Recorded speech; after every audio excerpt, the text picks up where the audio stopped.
Hello friends, welcome to English grammar solution. আজকে তোমাদের জন্য আমি একটা দারুণ টপিকস নিয়ে এসেছি। এই ক্লাসে তোমরা খুব সুন্দর সুন্দর ট্রান্সলেশন শিখতে পারবে, যেগুলো আমরা সাধারণ টেন্স শিখে ট্রান্সলেশন করতে পারি না। যেমন, তিনি সব সময় কিছু না কিছু নিয়ে অভিযোগ করেন। এই সমস্যাটি সমাধানের জন্য আমাদের কিছু না কিছু করা দরকার। তোমার প্রতিদিন কিছু না কিছু শেখা উচিত। এই যে কিছু না কিছু, কোথাও না কোথাও, কেউ না কেউ, কোনো না কোনো সময়, কোনো না কোনোভাবে, কোনো না কোনো দিন, এই যে কথাগুলো আমরা বলি, এই কথাগুলো আমরা ইংলিশে কিভাবে ট্রান্সলেশন করব, এবং যখন আমরা ইংলিশে কথা বলতে যাই এই কথাগুলোকে আমরা কিভাবে ব্যবহার করব, সেই বিষয়ে কিছু ট্রান্সলেশন আমরা শিখব। এবং এই ট্রান্সলেশনগুলো শেখার পর আমি আশা করছি তোমরা এরকম শত শত হাজার হাজার বাক্য তোমরা গঠন করতে পারবে। তাই তোমাদের রিকোয়েস্ট করব ক্লাসটি শেষ পর্যন্ত দেখার জন্য। আশা করি ক্লাসটি তোমাদের খুবই ভালো লাগবে। আর ক্লাসটি ভালো লাগলে অবশ্যই লাইক কমেন্ট করবেন, এবং চ্যানেলে নতুন হলে এরকম আপডেট আরও পাওয়ার জন্য চ্যানেলটি সাবস্ক্রাইব করে দেবেন।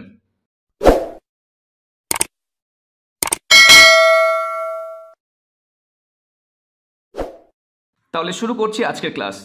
তিনি সব সময় কিছু না কিছু নিয়ে অভিযোগ করেন। এই যে বাক্যের মধ্যে কিছু না কিছু এই রকম থাকলে আমরা এর জন্য ব্যবহার করব, আমরা জানি কিছু এর ইংলিশ হচ্ছে সামথিং, আর কিছু না কিছু এর জন্য আমরা ব্যবহার করব সামথিং অর দ্য আদার। এবং বাকি অংশটা আমরা ঠিক যেভাবে আমরা ট্রান্সলেশন করি ঠিক সেইভাবেই আমরা ট্রান্সলেট করব। তিনি সব সময় কিছু না কিছু নিয়ে অভিযোগ করেন। He always complain.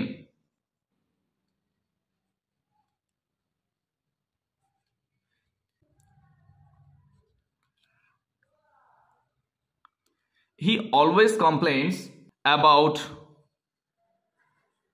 কিছু না কিছু নিয়ে something or the other।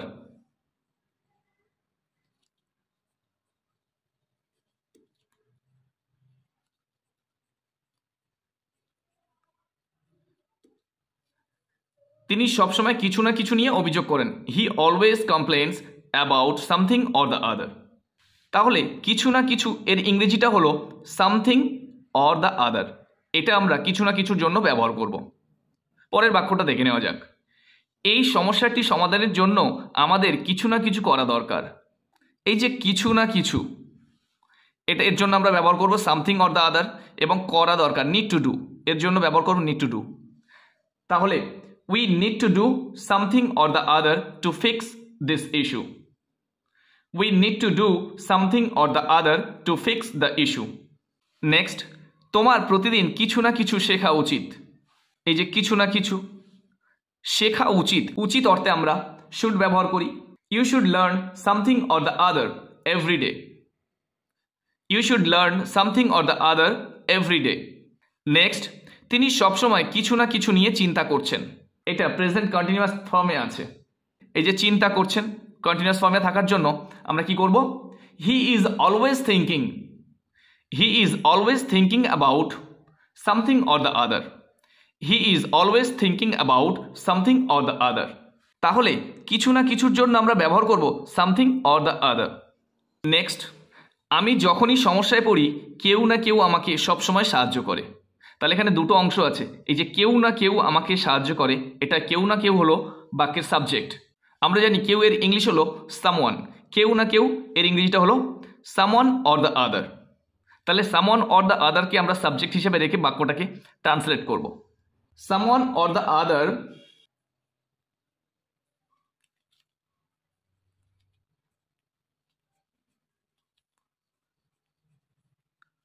always help me।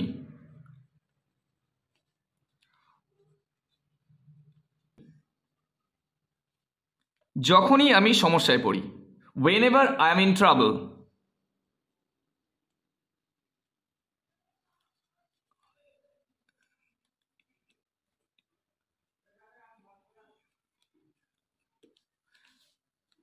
Someone or the other always helps me whenever I'm in trouble। আমি যখনই সমস্যায় পড়ি কেউ না কেউ আমাকে সবসময় সাহায্য করে।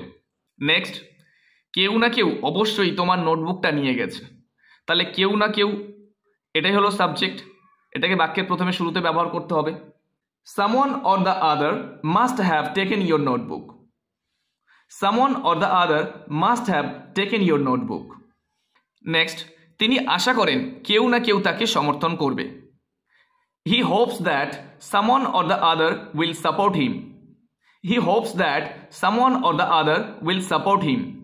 তাহলে কেউ না কেউ থাকলে আমরা কি ব্যবহার করব? someone or the other.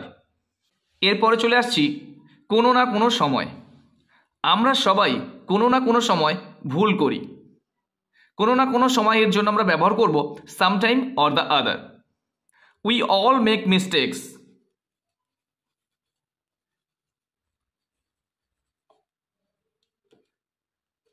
Sometime or the other.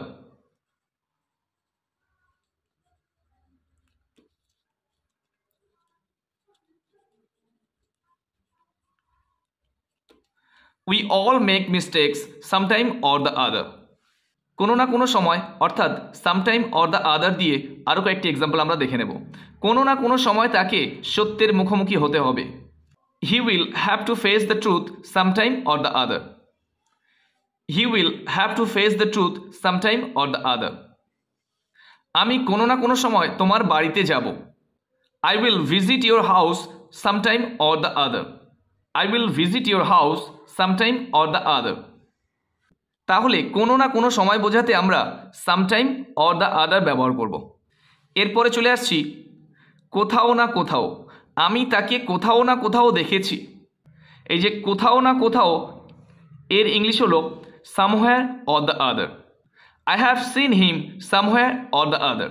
I have seen him somewhere or the other. আমি এই গল্পটা কোথাও না কোথাও শুনেছি। I have heard this story somewhere or the other. I have heard this story somewhere or the other. তাহলে কোথাও না কোথাও বোঝাতে আমরা somewhere or the other ব্যবহার করব।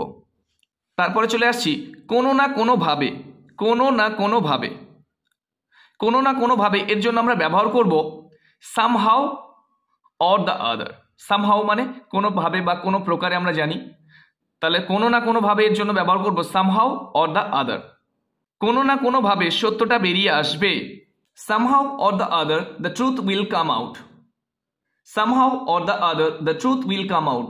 বা আমরা বলতে পারি the truth will come out somehow or the other. যদি আমরা somehow or the other প্রথমে ব্যবহার করি তাহলে একটা কমা ব্যবহার করব এবং আমরা যদি somehow or the other শেষে ব্যবহার করি তাহলে আমাদের কমা ব্যবহার করতে হবে না। আমরা আরও বলতে পারি কোনো না কোনো দিন আমাদের আবার দেখা হবে। someday or the other we will meet again. তাহলে কোনো না কোনো দিন এর জন্য আমরা ব্যবহার করব someday or the other. কোনো না কোনো দিন আমি একটি গাড়ি কিনব। someday or the other I will buy a car. someday or the other I will buy a car. তাহলে এই স্ট্রাকচারকে ফলো করে তোমরা আরও প্রচুর বাক্য গঠন করতে পারো।